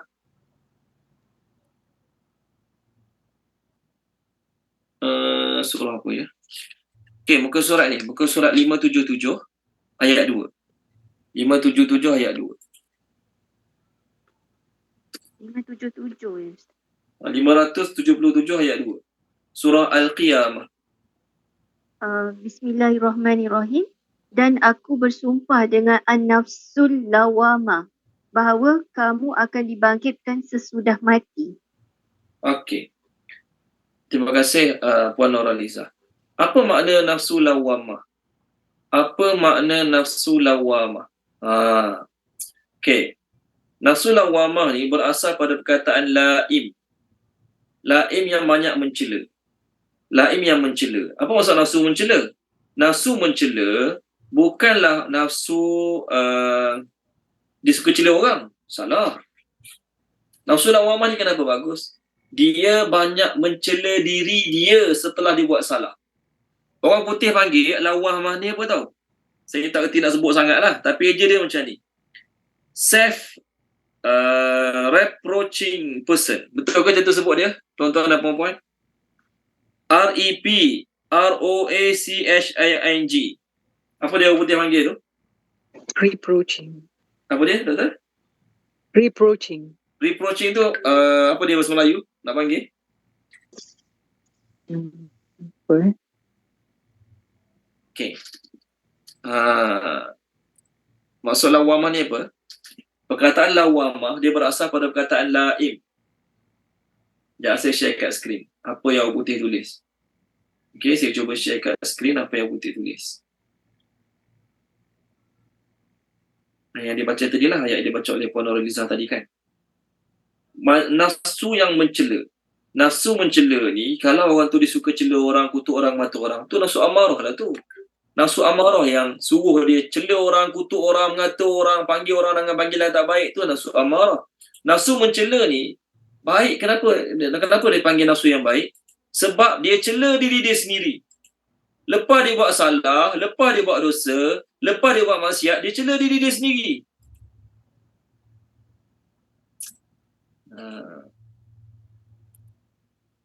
Tengok ni kat skrin nampak And I swear by self-reproaching person. Okay. Saya tak tahulah apa terjemah bahasa Inggeris. Tapi lawamah yang banyak mencela. Baik ke tak baik ni? Baiklah. Sebab apa? Cela diri sendiri. Bila dia cela diri dia sendiri? Lepas dia buat dosa, lepas dia tinggal semayang, lepas dia banyak buang masa sia-sia. Dia bangun tidur, dia baca telefon, ingat nak baca telefon sekejap je, bangun tidur ingat nak tengok Facebook sekejap je. Setengah jam dia buat Facebook. Lala azan subuh. Dia pun kata apa? Bodohnya lah aku ni. Bangun awal tengok telefon. Orang bangun awal solat tahajud. Bodoh sungguh aku ni. Dia cela diri dia sendiri kerana kelalaian dia. Dia cela diri dia sendiri kerana maksiat yang dia buat. Bagus ke tak bagus? Baguslah. Baguslah ni. Ni nafsu tahap kedua. Dia bukannya tak buat salah, bukan tak buat maksiat. Dia ada buat salah, dia ada buat maksiat. Tapi lepas dia buat maksiat, lepas dia buat salah, dia kata apa? Bodohnya aku ni. Dah tahu dah, waktu ni waktu solat tahajud, pergi tengok telefon. Buat apa? Tengok telefon, pukul 8-9 pagi boleh. Contoh.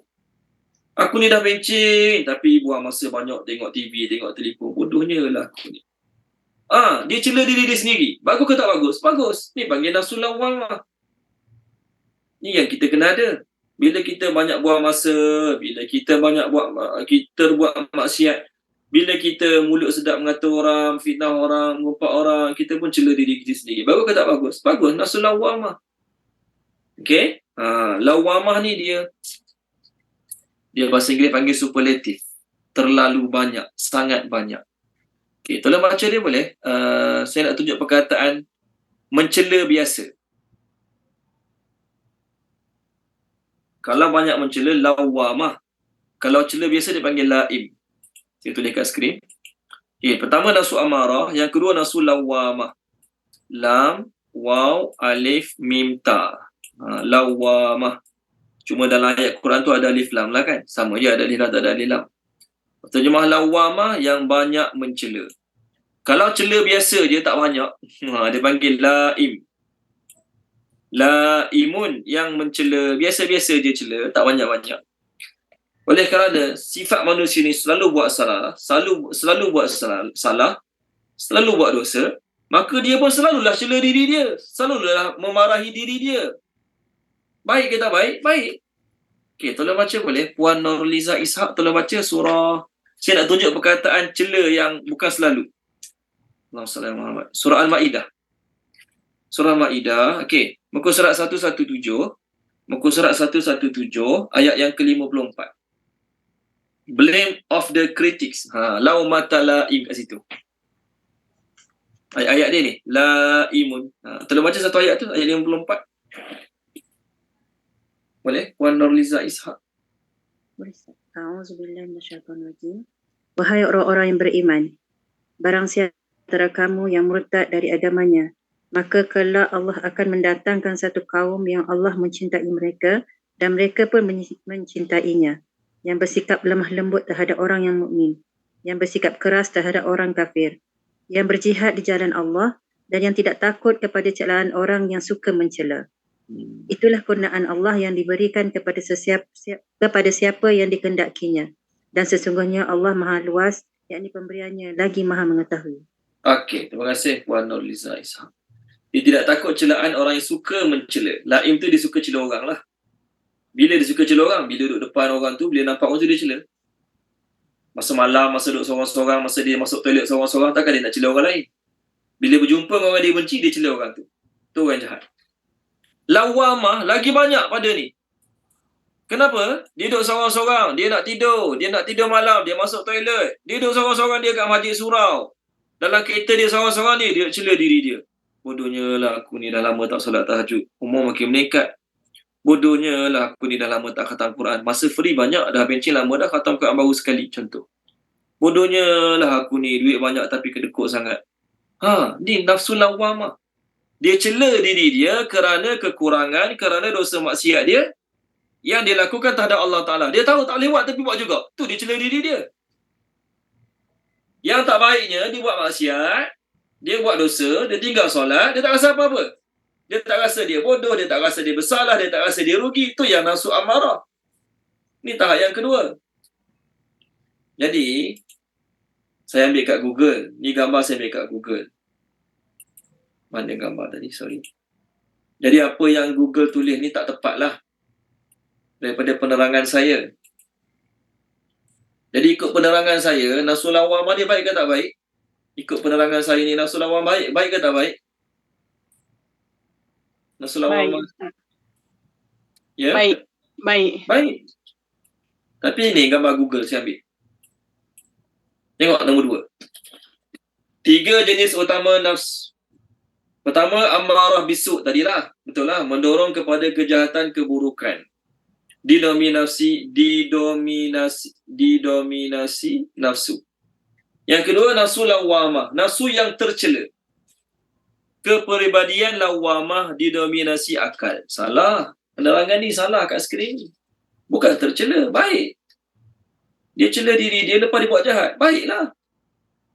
Salah ni. Yang ni saya ambil gambar kat Google ni gambar yang salah. Nampak? Ni yang tak betul. Nafsu tu tak tercela. Dia yang mencela diri dia kerana kejahatan dosa dia maksiat, baik. Jadi bila dia cela diri dia akan tinggalkan satu hari nanti perbuatan tersebut. Okey, baik. Yang ketiga, nafsu mutmainnah yang kita bincang sekarang. Nafsu mutmainnah yang kita bincang sekarang. Nafsu yang tenang dalam ibadat. Tenang baca Quran. Orang tengok dia duduk masjid lama-lama, tak rasa nak balik ke? Tak fikir nak balik ke? Tak fikir nak tidur ke? Tak fikir nak rehat ke? Tak letih ke? Tak nak borak dengan kawan-kawan kedai mamak ke? Tak nak sembang panjang-panjang dengan kawan-kawan ke? Tak nak pergi jalan-jalan? Perasaan tu ada. Nak pergi makan, bukan tak makan langsung lah. Nak sembang lama-lama dengan kawan-kawan, nak pergi jalan-jalan. Perasaan tu ada. Manusia semua ada perasaan tu. Nak sembang, nak tidur, nak rehat. Tapi dia tenang dalam ibadat. Dia tenang dalam ibadat. Sebagaimana ada orang boleh tenang lama-lama mancing 2-3 jam. Sebagaimana ada orang tenang tengok bola sampai 2 pagi, 3 pagi. Esok nak kerja. Kalau esok hari Sabtu Ahad, tengok bola 2-3 pagi, kita tak pelik sangat. Betul kan? Tengok bola 2-3 pagi, tidur, bangun subuh, lepas subuh, bom, tidur balik lepas subuh. Apa masalah? Okey lah. Esok nak kerja tapi boleh tengok bola sampai 2-3 pagi. Kerana apa? Dia punya diri dia mutmainnah dalam perkara tersebut. Okay, diri dia tenang dalam perkara tersebut. Ada saya baca satu tulisan yang kata apa?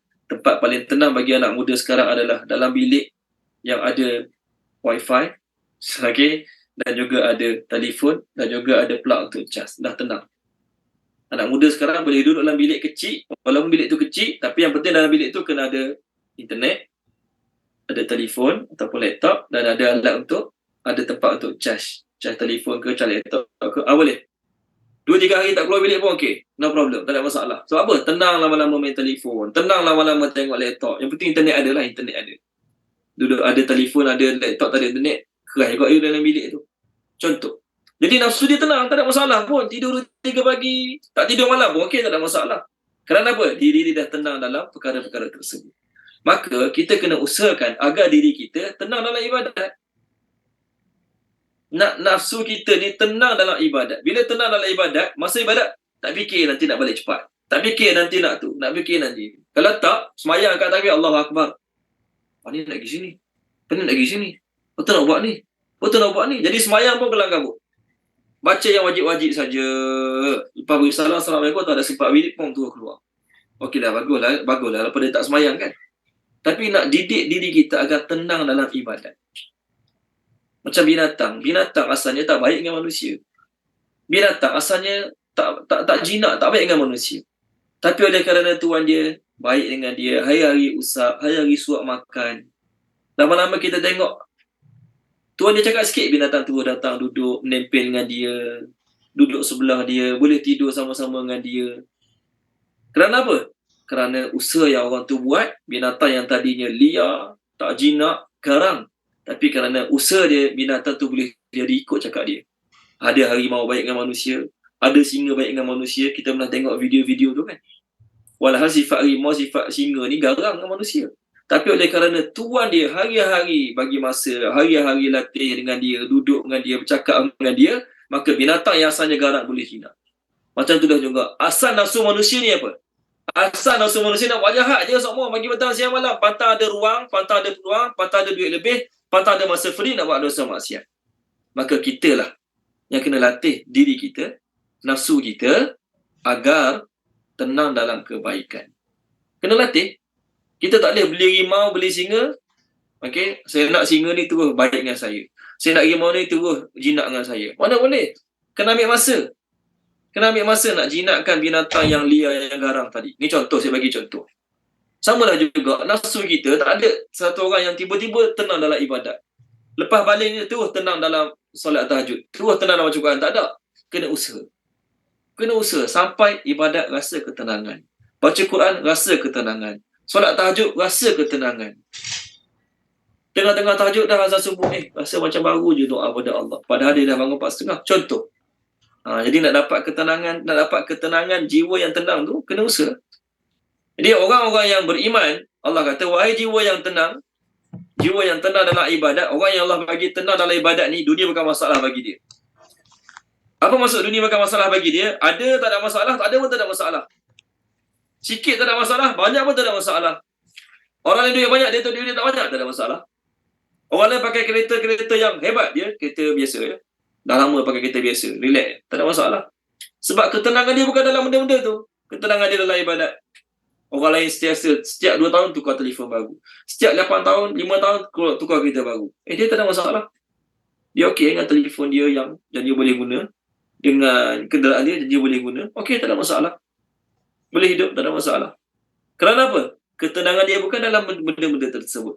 Ketenangan dia dalam ibadat. Maka orang macam ni, bila dia mati, maka Allah suruh malaikat sambut dia dengan berkata, wahai jiwa yang tenang. Wahai jiwa yang tenang, masuklah kamu di kalangan hamba-hambaku. Saya perhabis juga malam ni, ambil masa lebih sikit, maafkan saya. Kita semua hamba Allah. Fir'aun pun hamba Allah. Maafkan saya. Wahai jiwa-jiwa yang tenang, kembalilah kamu kepada Tuhanmu dalam keadaan radiyatin mardiyah. Radiyah, kamu reda. Kamu untuk berpuas hati. Mardiyah, semua orang puas hati dengan kamu. Kadang-kadang kita hidup, kita gembira, kita seronok dengan apa kita ada. Tapi orang sekeliling tak suka kita. Ni berlaku. Kita hidup, kadang-kadang, kita suka dengan apa kita ada. Kita ada kereta, rumah dan sebagainya. Tapi orang sekeliling tak reda, tak suka, tak puas hati dengan apa kita ada. Berlaku. Ni berlaku kadang-kadang. Tapi orang yang jiwa tenang, dia pergi ke akhirat dalam keadaan dia puas hati, dia reda, dia gembira. Dan Allah, para malaikat juga puas hati, reda dengan dia. Ni yang kita nak. Kat dunia biar api, orang suka tak suka. Tapi kat akhirat, Allah suka. Kita pergi dalam keadaan kita puas hati, malaikat Allah juga puas hati dengan kita. Lalu ayat 29 Allah kata, masuklah kamu di kalangan hamba-hambaku. Semua hamba Allah. Fir'aun pun hamba Allah. Namrus pun hamba Allah. Qarun pun hamba Allah. Allah panggil hamba-hambaku ni apa? Gelaran untuk hamba Allah yang memiliki sifat-sifat yang Allah suka. Contoh paling mudah lah. Contoh, saya ada 5 orang anak perempuan. Contoh. Saya ada 5 orang anak perempuan. Anak ketiga saya cukup rajin. Contohlah ni Anak ketiga saya ni, saya tak suruh, dia terus buat.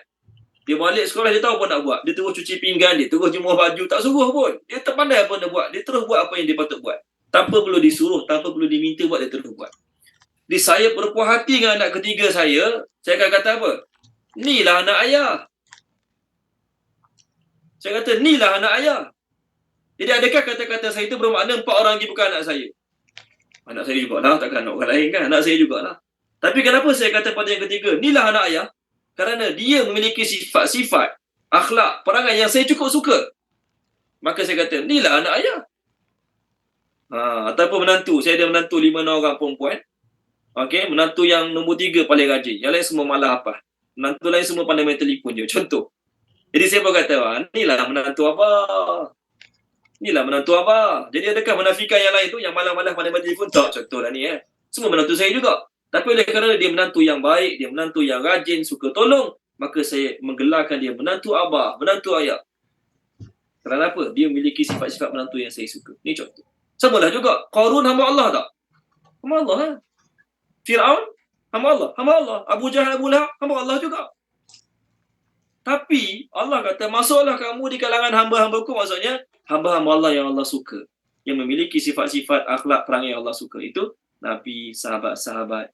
Last sekali Allah kata, masuklah kamu ke dalam syurgaku. Sebelum Allah cerita syurga, Allah sebut redha Allah dulu. Betul kan? Ayat 30 Allah sebut syurga. Ayat 29-28 Allah sebut redha. Kerana apa? Antara syurga dengan redha Allah lagi besar daripada syurga. Last, tolong baca last. Tolong baca dia Puan Salmah, tolong baca boleh Puan Salmah. Puan Salmah tolong baca surah At-Taubah. Sorry. Muka surat 198 yang bawah sekali. 198 yang bawah sekali. Boleh?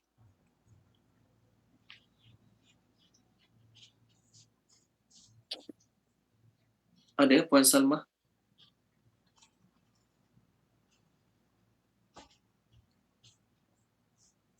Okey. Tolong baca dia. Puan Amirah boleh? Puan Amirah tolong baca.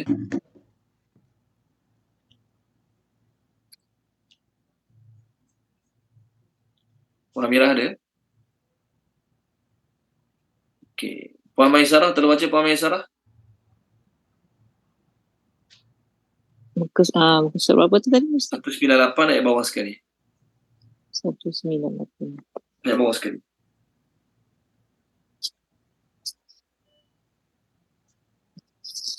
Allah cerita syurga.